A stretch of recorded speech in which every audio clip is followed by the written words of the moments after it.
नमस्कार, वंदे मातरम साथियों। मैं CP Chandra, agriculture expert CG Chhattisgarh से।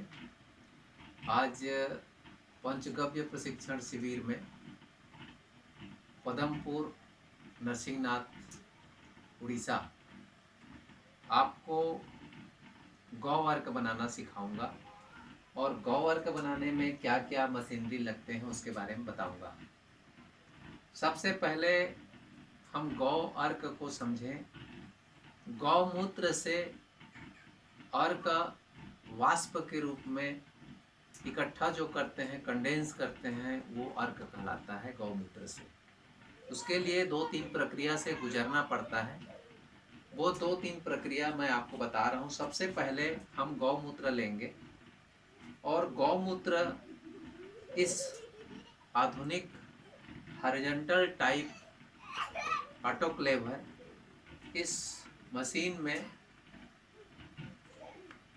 10 लीटर गौमूत्र डालने की क्षमता है। इसमें प्रेशर मीटर है, अधिक दाब कितनी है क्या है उसको जानने के लिए सेप्टिक वाल्व है और इलेक्ट्रिक हीटर लगा हुआ है अंदर में। ये करीब 1000 वाट का इसमें है और गौ अर्क बनाने के लिए लगभग 1000 वाट से नीचे ही हमको ईंधन की ज़रूरत पड़ती है। तो ये इसका कनेक्शन इस ऑटोक्लेव में आया। इसमें हमने गौमूत्र डाल दिया। इसमें एक पाइप दिख रहा है, ये पाइप है। इस पाइप के माध्यम से गौमूत्र स्टीम गर्म हो करके ऊपर आ रहा है। इस पाइप में स्टीम के रूप में आ रहा है, ये भाप के रूप में आ रहा है।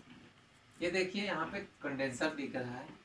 इस कंडेंसर के अंदर में 2 पार्ट है। पहला पार्ट में ये गौ अर्क के रूप में यहाँ कंडेंस हो जाता है जाकर के। अर्क टैंक है हमारा। अर्क टैंक में ये निकल रहा है ऐसे, ये वाष्प के रूप में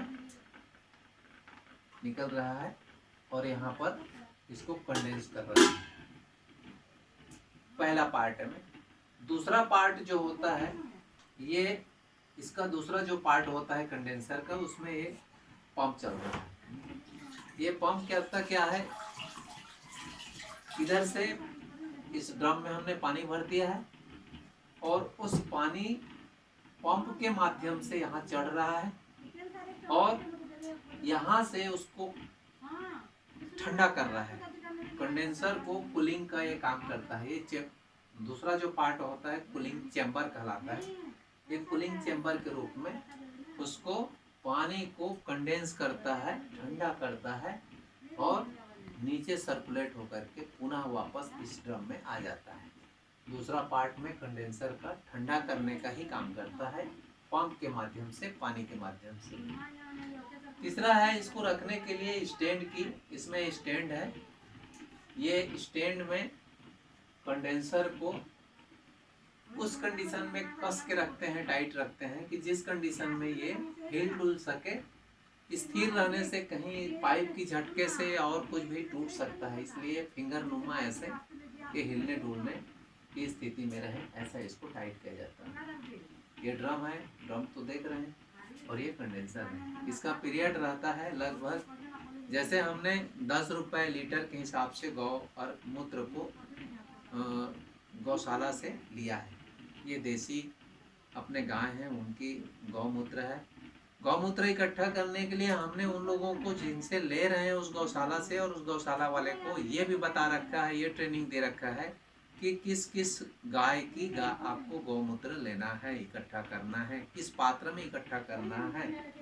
तो उनको हमने बताया है कि स्वस्थ गाय का गौमूत्र लेना है, देसी गाय का गौमूत्र लेना है, किसी भी प्रकार के रोगित गाय ना हो, गर्भावस्था में ना हो, उन गायों का आप गौमूत्र नहीं लेंगे।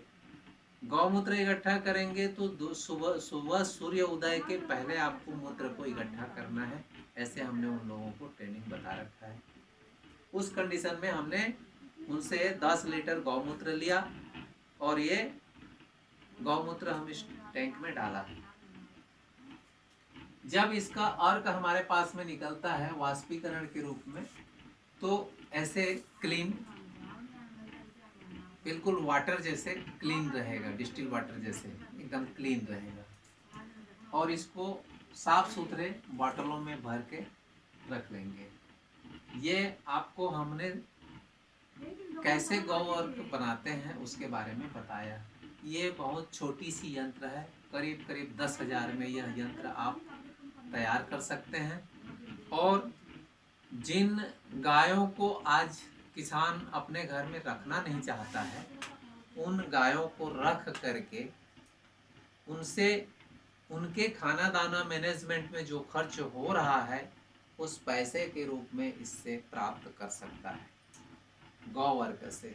ये अगर हम मानेंगे तो 10 दहम 100 रुपए का हमने इसमें इनपुट गौमूत्र कलेक्शन किया है।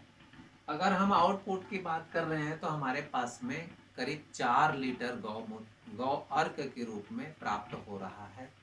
इसका समय करीब करीब 3 घंटा 2.5 घंटा ऐसा करीब समय लग रहा है इसमें, और 2.5-3 घंटा में हमारे पास 4 लीटर गौ अर्क आ रहा है।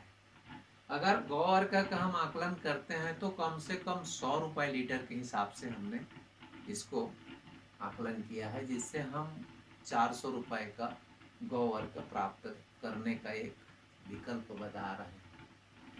इससे हमारे पास में जो गौ अर्क आता है वो करीब करीब 400 रुपये का आज का मार्केट वैल्यू। दूसरा चीज इसमें जो हमारे पास में निकलता है वो है अमोनिया क्षार, जिसको हम बोलते हैं। ये खाद के लिए किसानों को, जैविक खेती कर रहे हैं उनके लिए यूरिया का, अमोनिया का एक विकल्प कह सकते हैं। इसको प्रति टंकी, प्रति स्प्रेयर 50 से 100 ml डाल करके अपने खेतों में स्प्रे करें तो अपने पास बस्ता दो बस्ता, बोरा दो बोरा जो यूरिया लगता है उसका हम बचत कर सकते हैं। और ये उससे रासायनिक तत्व नहीं होने के वजह से उससे अच्छा लाभकारी हो सकता है। जैविक खेती में इसका इस्तेमाल किया जा सकता है, अर्थात हमारे को यूरिया का भी बचत इसमें हो सकता है। इसके छोड़ करके जब ये अंतिम स्टेज में आता है तो इससे निकलता है जो लास्ट में वो घन के रूप में जो धातु तत्व होते हैं वो नीचे में जमा हो जाते हैं। जब हम ये सारे प्रक्रिया गुजर लेते हैं, 2-2.5 घंटा का पीरियड निकल लेता है, तो इसके अंदर में जो हमारे पास में करीब करीब 200 ग्राम से 400 ग्राम घन तत्व इसमें आ जाते हैं।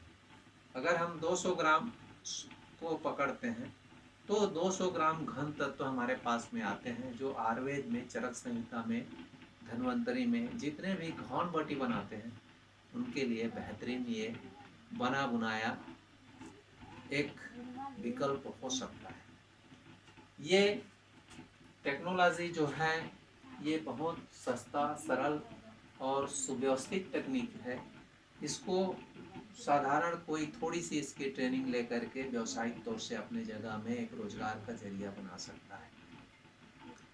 इसके साथ साथ हमारे आज की जो गाय के ऊपर में विश्वास धीरे धीरे लोगों का हट रहा था, वो उन गायों के पीछे में विश्वास जाएगा। दूध के साथ साथ मूत्र से भी पैसा हम कैसे प्राप्त कर सकते हैं, गाय से उनकी सेवा हम कैसे करें, इस पर भी हमारा उनके पीछे विश्वास जागृत होगी और गाय बचेगी।